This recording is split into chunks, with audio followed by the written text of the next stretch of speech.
Okay, we're doing 1.1.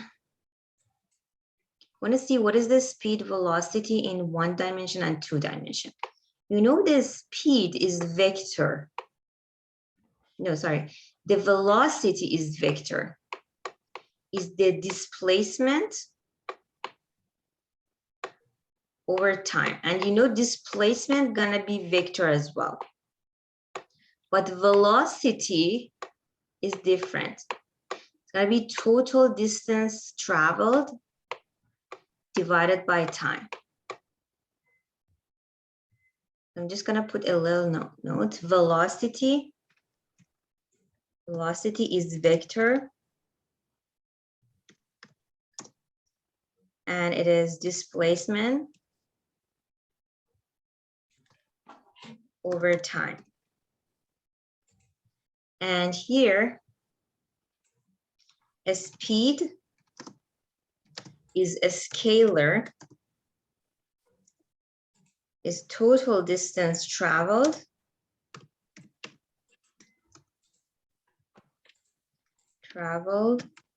over time. Okay. Now, I'm gonna give you an example for displacement and total distance traveled. Let's say you are moving 3 meters to the right, and then you're moving 4 meters down. You want to see what is the displacement. Displacement is from the beginning of your journey to the end of the journey. Basically, this will be the dotted line, gonna be displacement. Displacement will be a vector as well. How do I find it? Because this is the right angle triangle. This delta D here. I can find the delta D using the Pythagorean theorem. Square root of 3 power 2 plus 4 power 2 is a square root of 25. Yes, it's 5. Exactly, it's going to be 5 meters. It also has direction. You need to find this angle theta, right? This angle theta, you can find it. How? By taking tan inverse. Yes. Opposite over adjacent. Opposite is 4 over 3. Use your calculator, you find that angle. Then for the direction, you have to say what? East, the angle, I think is 34 degrees, approximately 34. South, so I'm just put the direction here. It's gonna be east, 34 degree, south. So I just check this angle with your calculator. I think it's 34. East, theta, which is 34, south, down. But if I want to find the total distance traveled, D, what would be? Of course, total distance traveled going to be 3 plus 4, right? D just going to be 3 plus 4. It doesn't have any direction. It just has magnitude. So total distance traveled is a scalar, doesn't have any direction. Displacement, it is vector and it has magnitude and direction. Any question? No. I'm gonna clear that. So I want to write that down. Oh, I just erased it. I'm gonna tell you one more time, don't worry. So speed and other scalar quantities. So we did talk about the speed, which is total distance traveled, see? Total distance traveled over time. Now looking at this example at Molson Landy, Toronto, the lapse distance you're traveling is 2.9 kilometer and the average speed is 1.5 10 power 2 kilometer per hour.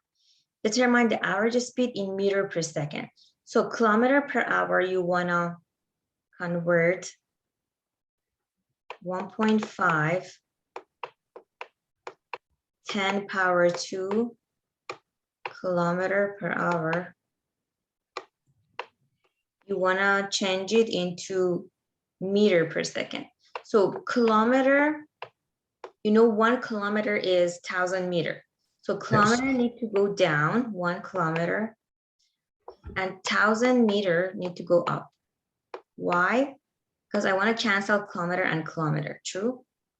And I want to turn hour into seconds. So hour, I know 1 hour is 60 seconds. 1 hour go up, 60 seconds go down. Why 1 hour go up? Because this hour and hour down here need to cancel. So you just multiply this by 10 power 3 divided by 60. Sorry, 1 hour is 3600 second. 1 hour is that 3,600 second. Then kilometer by kilometer cancel, hour by hour cancel, and your unit gonna be meter per second. You do that, you get 41.7 meter per second. The time in seconds to complete the lapse.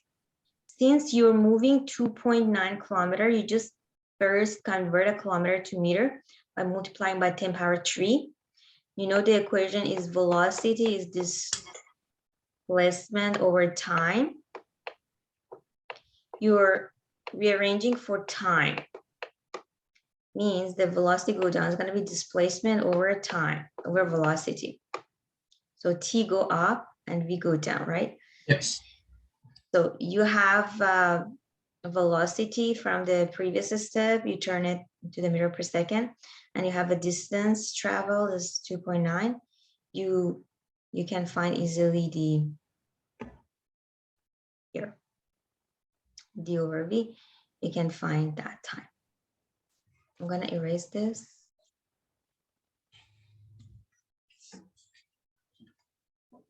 Okay, so the question I want you to do, see, this is page 8. You do question 4, 5, 6, the one that has the answer.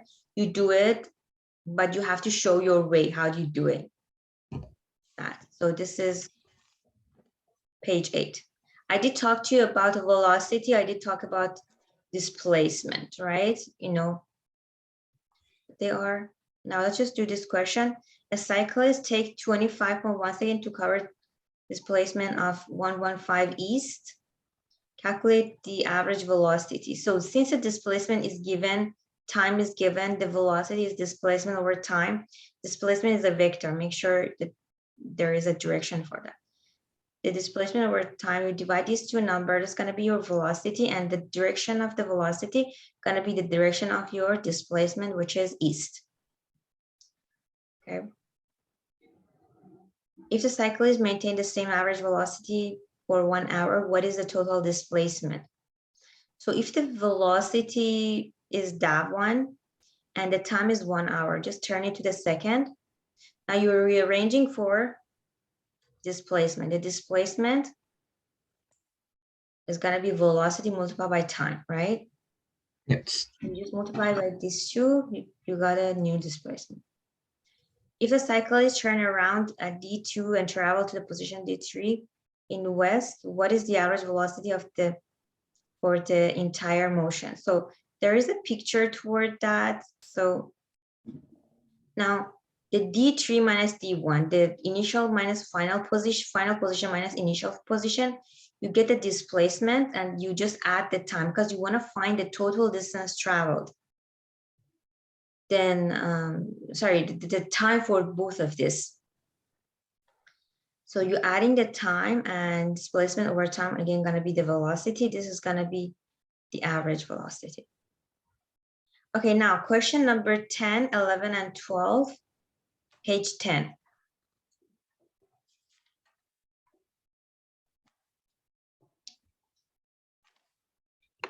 So here is displacement time graph.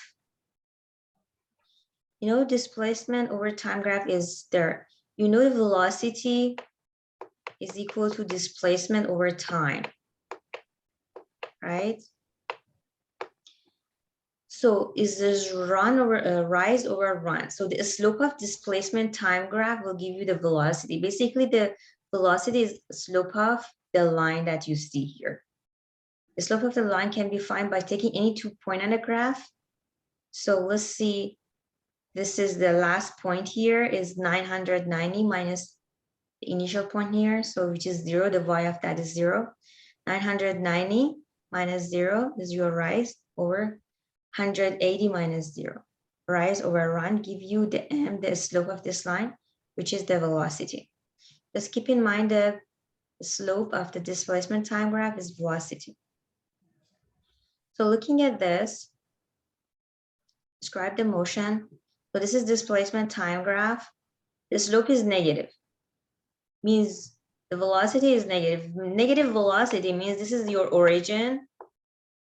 You're going to the left, right? That's why your velocity is negative.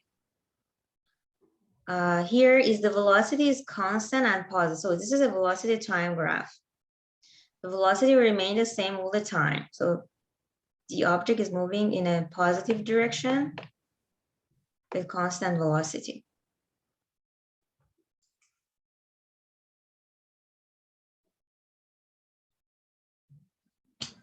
So looking at this graph, this is the displacement time graph. Now this is a curved line. As you see, the instantaneous rate of change is the slope of the tangent line at each point. The tangent line at each point, the slope is getting sharper and sharper, right? So it means the velocity is increasing and is positive.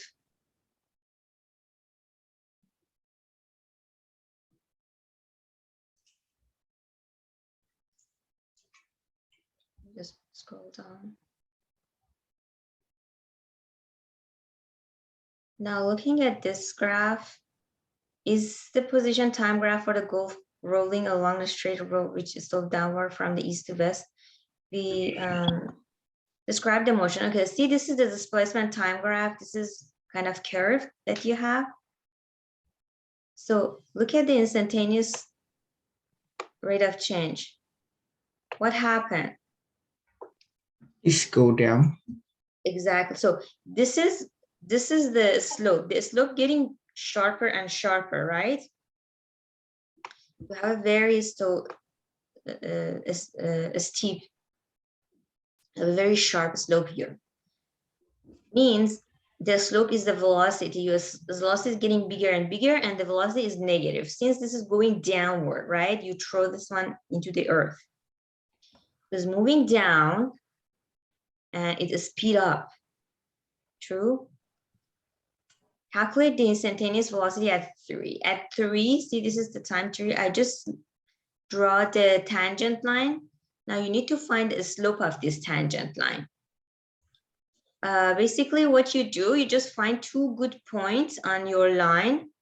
See, they find 0 and 8. Means this point here is 8, 0, 8. And the last point, sorry, this is 0, 8, and the other point is 24, 0. Okay, let me just, so this is 24. Okay. So you find 2 points on your line to find the slope, right? Y2, here the y of that is 24. Minus y1, here the y is 0. Divided by T1. So T1 is T2 is 0 minus T1 is 8. True? Oops. -2. Okay. So therefore, it's going to be -3, right? So if this is -3, since the displacement is east, so this is going to be -3 east. But if you multiply negative by east, it turns into the west. Any question? No. Is there any other question here? Determine the average velocity between 3 seconds and 6 seconds. So 3 seconds is this point, and here is 6 seconds. So basically, we need to look at this point and find the slope between these 2 points. The y here is 15, right? Yes. It's going to be 15 Negative minus 0 divided by 3 minus 6. exactly 3 minus 6, which give me -5. Negative right? 5. -5 east, but if you multiply again, 5 west. yes, that's good. Okay, so the question you do, this is page 13, question number 14, 14, 15, 16, and 17. 16,